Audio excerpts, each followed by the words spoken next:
Welcome back. We are diving into books and we're going to continue today with another great level 1 reader. The book we are looking at today is La perezosa impaciente. Mia is the perezosa impaciente. This is a older book, and by older, it's copyright 2018. So this book is coming up on 8 years. It's been around for a while. It's by Mira Canion. It is a super great, fun little level 1 book. This book is listed at having 70 words and cognates.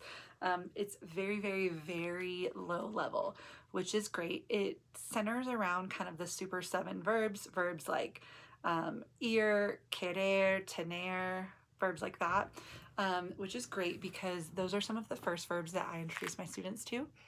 This book takes place in Colombia. Mia is exploring Colombia. She's exploring the little coffee region of Colombia with her little coffee cup there. And Mia's whole goal in life is to understand why sloths are so slow. She's an impatient little girly, and she wants to know why they can't do anything fast and figure out if they can do anything fast. I'm not going to ruin it for you, but it says at the end, it says animals take an interest in her, but is it for the right reason? So you can read and find out about that. This is one of the books I put out for my level 1 students when we first start doing FER. Because number 1, it's centered around a lot of verbs and cognates that they know. It's a confidence building story, confidence building book. Number 2, who does not love a little sloth and a little anteater? No one. All students. I don't care how old they are. Maybe they're 6th graders, maybe they're 12th graders. Everybody loves a sloth. Promise. Everybody loves a sloth. Another thing that I like about this book is it is broken down into chapters. I'm going to show you the end here. It is 10 chapters, but of the entire book, this much is actual reading. And actually there's a couple pages on the front end too. This is the actual reading part of the whole book. It comes in at 33 pages. 33 pages. So it's not terribly long, which is great. It does have a full glossary in the back, which I really appreciate. When I start my students reading, the first thing I teach them is how to use the glossary because I want them to feel confident. Another thing that this has that is different than a lot of books, Mira Canion does a great job of adding information and background knowledge for students that read this book and they're like, oh my God, I love sloths.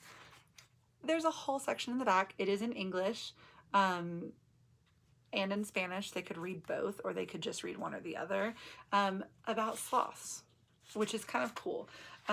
It also has information about the anteater in English and in Spanish, and information about goats, and information about Colombia. So students, as they read this book, if they're like, hey, I want to know more about Colombia, they can flip to the end of the book, which is pretty cool because it gives students either one, they can pre-read and they can start by reading about Colombia or sloths or anteaters or whatever, and it can pique their interest, or after they read, they can go back and they can say, oh, okay, now I want to know more about Colombia. So it's great for all of those reasons. Fabulous level 1 book. Another thing that I love about this book, I purchased mine from Command Performance, but you can also purchase this book from Mira Canion's website and on Amazon. I will link those below. If you choose to purchase on Amazon, I do get a very tiny, like 5-cent commission if you use my link.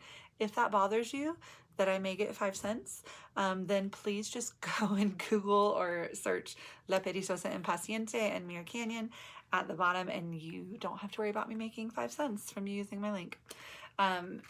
Highly recommend adding this, and Mira has quite a few other very early readers that we'll eventually get to that also make great additions to your library. Thanks for joining me, and I hope to see you guys next time.